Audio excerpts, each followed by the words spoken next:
bonsoir. Bonsoir. Je me suis souvent entendu dire ces derniers temps, mais toi, tu es forte, c'est normal, tu as de la ressource. Mais toi, c'est parce que c'est toi que tu as réussi.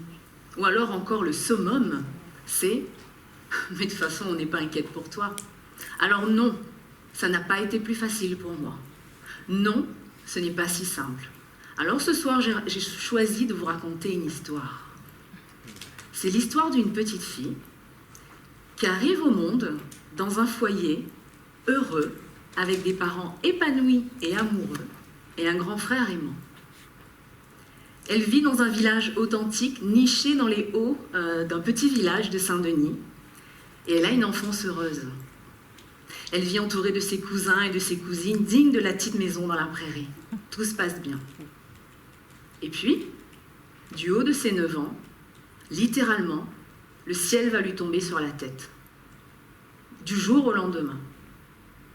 Elle se couche la veille dans ce foyer heureux, et elle se lève le lendemain et tout explose. Ses parents se déchirent et elle n'a rien vu venir. Le mot est lâché, ils se séparent. Ils divorcent. Qu'est-ce qu'elle trouve ce mot-là moche, dis donc. Divorcer, c'est se séparer d'eux, se détourner d'eux, et littéralement, c'est contre nature, vous allez me dire. Son père va se détourner d'elle. Elle ne reverra son père et son frère qu'à l'âge de 17 ans.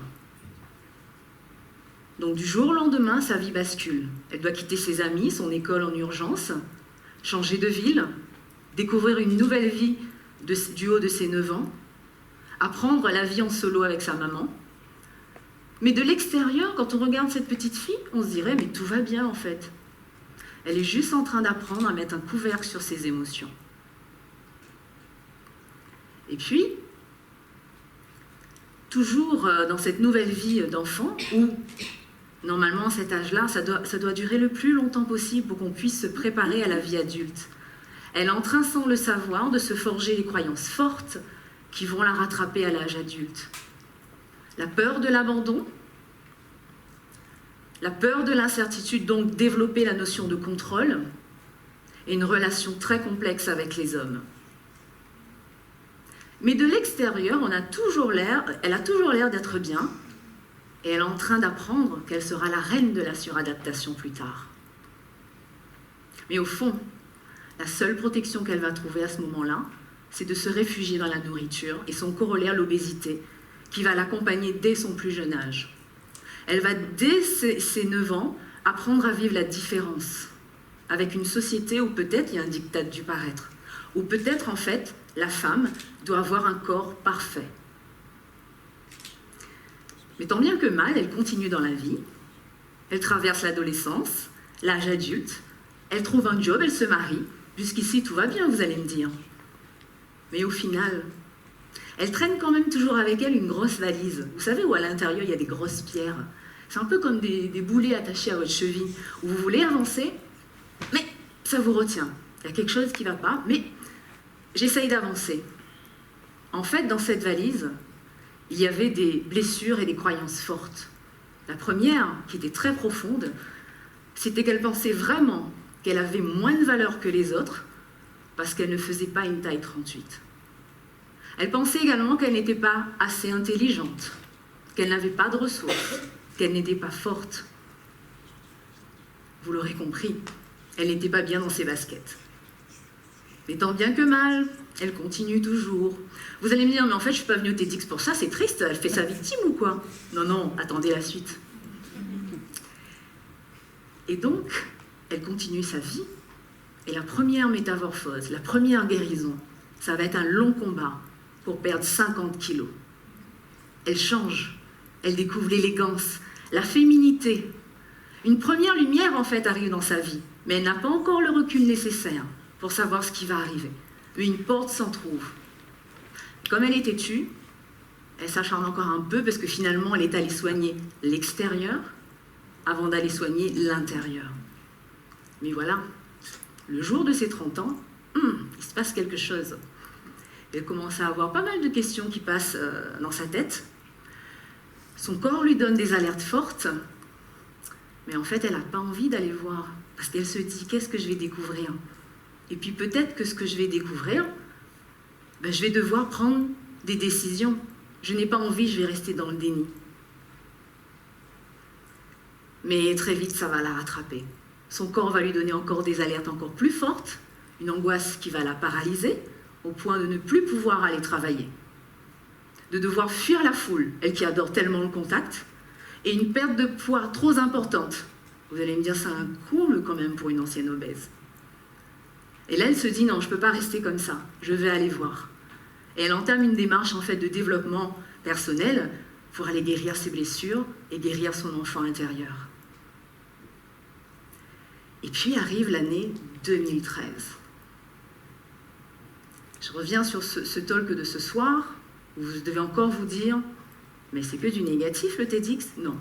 Comme vous l'aurez compris, cette histoire est la mienne. Et si j'avais envie de vous la raconter, c'est parce qu'une fois que je suis allée guérir cet enfant intérieur, une fois que j'aurai mis le curseur au bon endroit, il n'y aura que du bonheur. Et donc je reviens sur cette année 2013.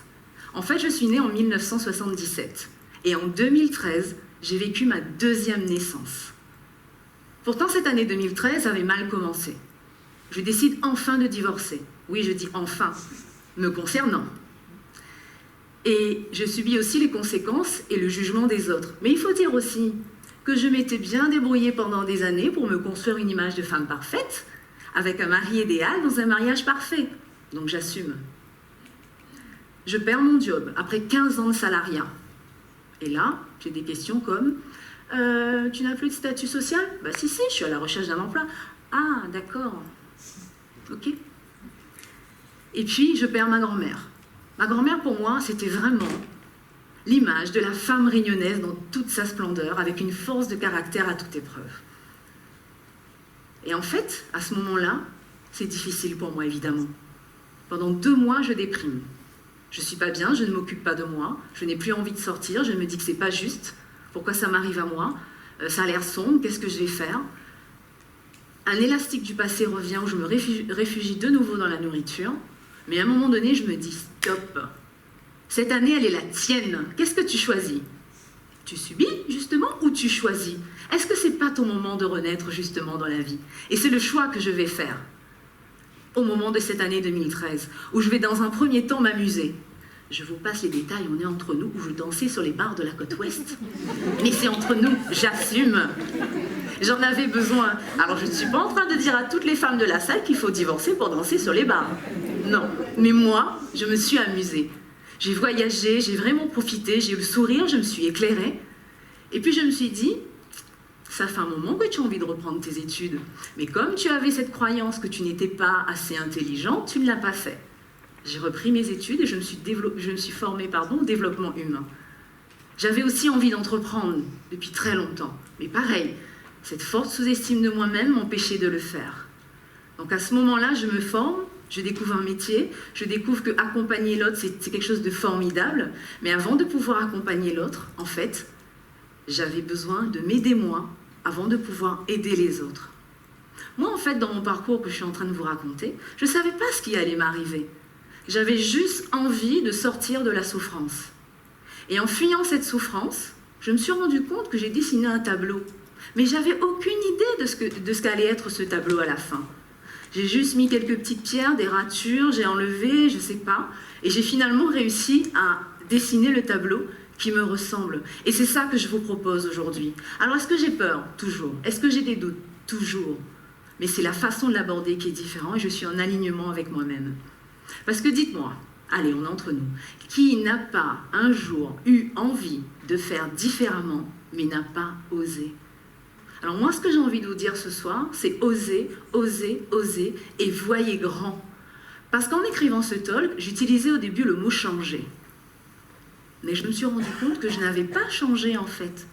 Ce qui s'est passé, c'est que j'ai juste accepté celle que j'étais déjà.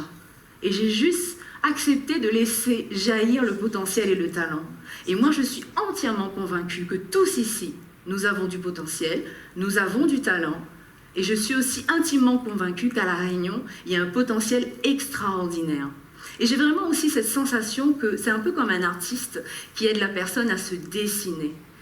d'où est venu maintenant mon métier qui est en fait designer de talent. Et enfin, juste pour terminer, je vais vous montrer une photo qui pour moi symbolise vraiment celle que je suis aujourd'hui.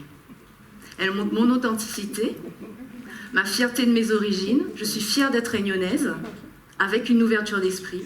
Sur cette photo, vous avez ma grand-mère, vous avez mon papa et ma maman, et moi-même. Et je trouve que j'étais déjà une belle fashion victime sans le savoir. Avec ma petite robe à carreaux, n'est-ce pas? Et en fait, ce que j'ai envie de dire, c'est ce qu'on doit punir les parents. Mais non, ils n'ont pas une manuelle. Ils ont fait ce qu'ils ont pu. Aujourd'hui, j'apprends à pardonner. Je parle surtout de mon père, à qui j'apprends à pardonner. Ma maman, elle a été là pour moi, elle est là ce soir. Et je voulais juste lui dire, je suis fière de toi, maman. Si je suis debout sur cette scène aujourd'hui, c'est grâce à toi.